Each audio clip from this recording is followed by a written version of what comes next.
Hello everyone, welcome to my channel. ಎಲ್ಲರೂ ಹೇಗಿದ್ದೀರಾ? Hopes ಎಲ್ಲರೂ ಚೆನ್ನಾಗಿದ್ದೀರಾ ಅಂತ ಅಂದ್ಕೊಂಡಿದ್ದೀನಿ. ಸೊ ಇನ್ನು ಯಾರ್ಯಾರು ನನ್ನ ಚಾನಲ್ಗೆ ಸಬ್ಸ್ಕ್ರೈಬ್ ಮಾಡಿಲ್ಲ, ಪ್ಲೀಸ್ ಸಬ್ಸ್ಕ್ರೈಬ್ ಮಾಡ್ಕೊಳ್ಳಿ. ಇವತ್ತು ಬಂದು ನಾನೊಂದು ಈವ್ನಿಂಗ್ ಸ್ನ್ಯಾಕ್ಸ್ ಬಗ್ಗೆ ಹೇಳ್ತಾ ಇದ್ದೀನಿ. ಆಲ್ರೆಡಿ ನಿಮ್ಗೆ ಗೊತ್ತಾಗಿದೆ ಇಂಗ್ರೀಡಿಯೆಂಟ್ಸ್ನೆಲ್ಲ ನೋಡಿ.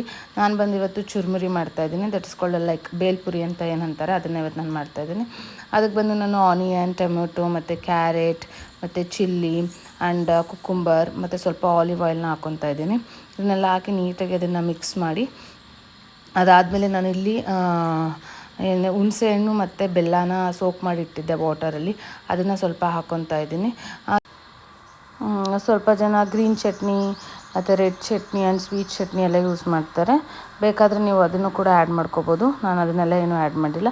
ಇವಾಗ ಬಂದು ಸ್ಪೈಸಸ್ ಹಾಕ್ತಾಯಿದ್ದೀನಿ. ಸ್ಪೈಸಸ್ ಬಂದುಬಿಟ್ಟು garam masala, chilli flakes, chilli powder and jeera powder and ಸ್ವಲ್ಪ ಸಾಲ್ಟ್ ಹಾಕಿ ಇವಾಗ ನೀಟಾಗಿ ಮಿಕ್ಸ್ ಮಾಡ್ಕೊತಾ ಇದ್ದೀನಿ. ಅದನ್ನ ಪ್ರಾಪರಾಗಿ ಮಿಕ್ಸ್ ಮಾಡಬೇಕು, ಬಿಕಾಸ್ ನಾವು ಹಾಕಿರೋ ವೆಜಿಟೇಬಲ್ಸ್ ಎಲ್ಲ ಬಂದುಬಿಟ್ಟು ಅದು ರಾಗೆ ಇರೋದ್ರಿಂದ ನಾವು ಹಾಕೋ ಮಸಾಲೆ ಅದಕ್ಕೆ ನೀಟಾಗಿ ಅದಕ್ಕೆ ಇಟ್ಕೊಳ್ಳೋ ಥರ ನಾವು ಮಾಡಬೇಕು. ಸೊ ಇವಾಗ ನೋಡ್ತಾ ಇದ್ರಲ್ಲಿ ನಿಮಗೆ ಖಾರಕ್ಕೆ ತಕ್ಕಂಗೆ ನೀವು ಚಿಲ್ಲಿ ಫ್ಲೆಕ್ಸು ಮತ್ತು ಚಿಲ್ಲಿ ಪೌಡರು, ಗರಂ ಮಸಾಲ ಇದನ್ನೆಲ್ಲ ಹಾಕ್ಕೋಬೋದು.